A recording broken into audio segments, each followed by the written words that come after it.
اس کہانی کو سنتے وقت اگر آپ اکیلے ہیں تو بہتر ہے کہ کمرے کی لائٹ جلا لیں، کیونکہ یہ کہانی صرف سنائی نہیں جاتی، محسوس کی جاتی ہے۔ میں نذیر احمد ہوں اور جو واقعہ آج سنانے جا رہا ہوں وہ واقعہ آج بھی یاد آتا ہے تو میرے جسم میں سردی دوڑ جاتی ہے۔ یہ کہانی ہے گجرات کے ایک گاؤں کی۔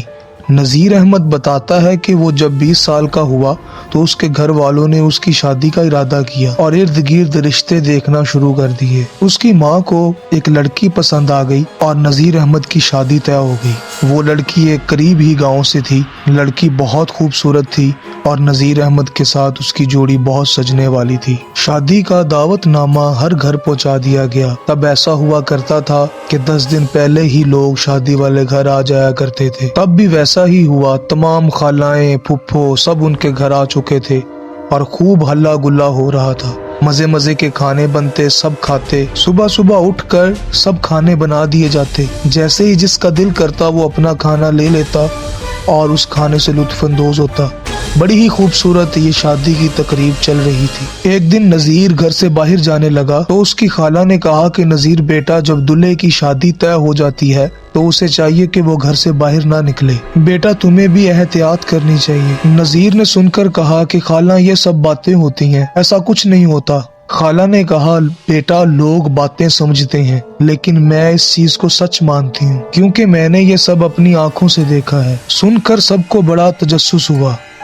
نذیر جو باہر جا رہا تھا اس کے قدم وہیں پہ رکے اور وہ واپس آ گیا اور خالہ کے گرد بیٹھ گیا۔ سب کہنے لگے سنائے نا خالہ، کیا واقعہ ہوا تھا؟ کیا سچ میں ایسا ہوا تھا؟ خالہ نے بتایا کہ ان کے قریبی گاؤں میں ایک لڑکا رہتا تھا جس کا نام رؤف تھا۔ وہ ایک سیدھا سادہ اور نہایت شریف تھا۔ اس کی پیدائش کے بعد اچانک اس کا باپ فوت ہو گیا اور اس کی ماں نے اسے پالا۔ اس کے گھر میں اس کی ماں تھی اور بس وہ تھا۔ وہ نہایت معصوم بچہ تھا۔ جب بھی وہ گھر سے باہر نکلتا کھیلنے کے لیے تو باقی بچے اس کو تنگ کرتے، اس کو مارتے۔ وہ آگے سے کچھ نہ کہتا، بس روتا ہوا گھر آ جاتا۔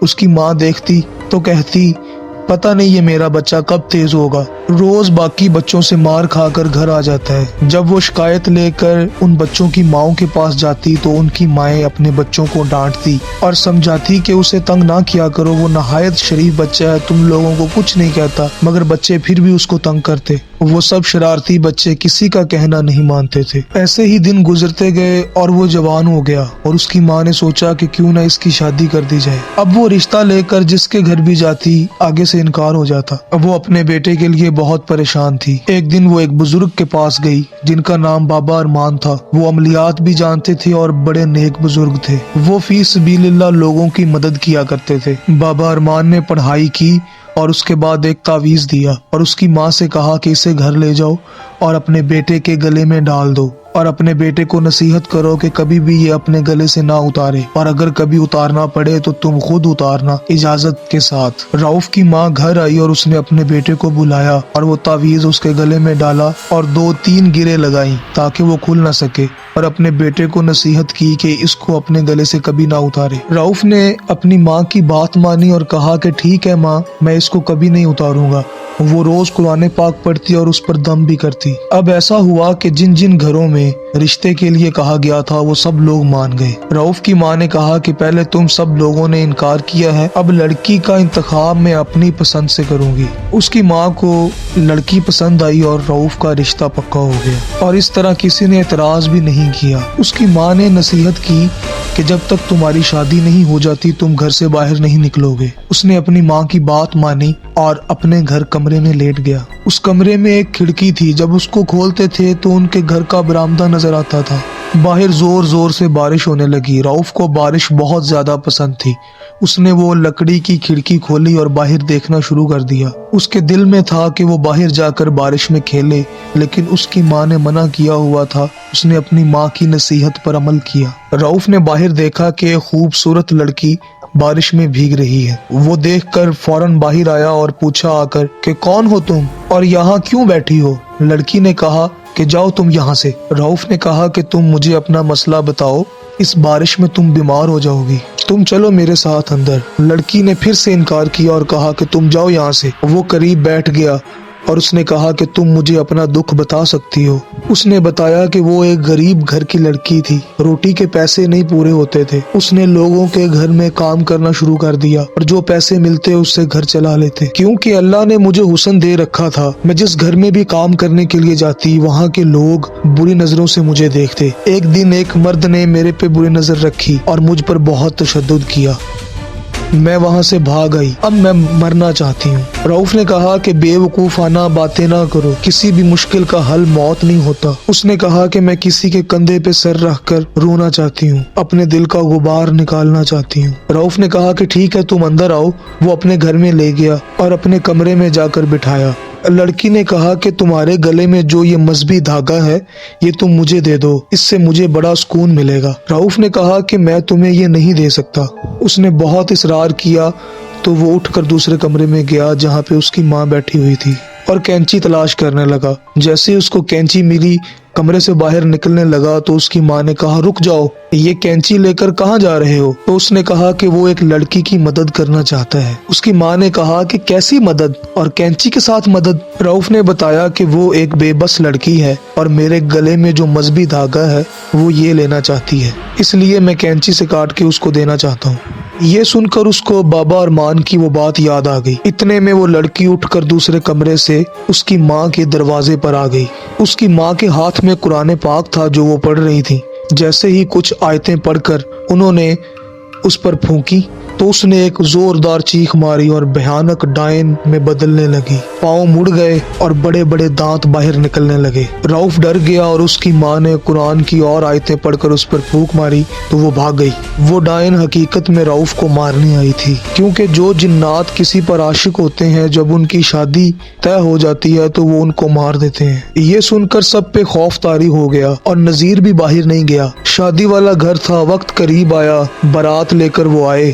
اس رات یہ ہوا کہ جیسے ہی وہ رات کو سوئے پھپھو نے شور مچانا شروع کر دیا۔ سب اٹھ کر آئے، وہ بہت گھبرائی ہوئی تھی۔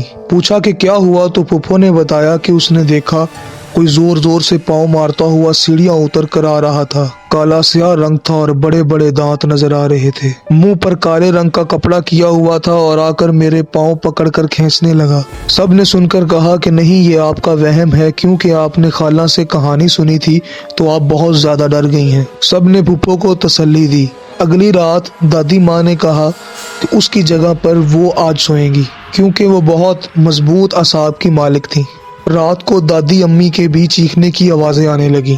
سب اکٹھے ہو کر گئے تو انہوں نے بھی وہی واقعہ بتایا کہ ایک کالے رنگ کا سایہ آیا جس کے بڑے بڑے دانت تھے اور اس نے آ کر میرے پاؤں سے پکڑ کے کھینچنا شروع کر دیا۔ اب سب کا وہم یقین میں بدل گیا اور سب نے یقین کر لیا کہ یہ وہم نہیں ہے، یہ سچ میں ایسا ہو رہا ہے۔ دلہن بھی گھبرا گئی اور گھر کے باقی افراد بھی ڈر کے مارے ساری رات نہ سوتے۔ ایک دن دادی امی نے پھپھو سے کہا کہ کیا بابا ارمان ابھی بھی زندہ ہیں؟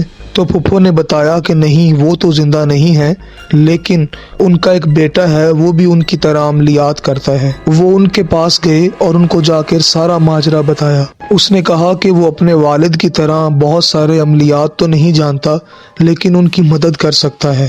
اس نے کہا کہ نذیر کو میرے پاس لے کر آؤ۔ جیسے ہی نذیر کو اس کے پاس لے کر گئے تو اس نے اس کے چہرے پہ ایک کالا کپڑا ڈالا اور کہا کہ اپنی آنکھیں بند کر لو۔ جیسے ہی اس نے آنکھیں بند کی، انہوں نے اپنی پڑھائی کا عمل شروع کیا اور کہا کہ جیسے ہی تمہیں کچھ نظر آئے تو تم نے ہمیں بتانا ہے۔ نذیر نے کہا کہ اس نے دیکھا کہ وہ ایک راستے کی طرف جا رہا ہے جو راستہ جنگل کو جا رہا ہے۔ اس نے کہا کہ تم دیکھو اور جو بھی واقعہ پیش آئے تم نے ہمیں بتانا ہے۔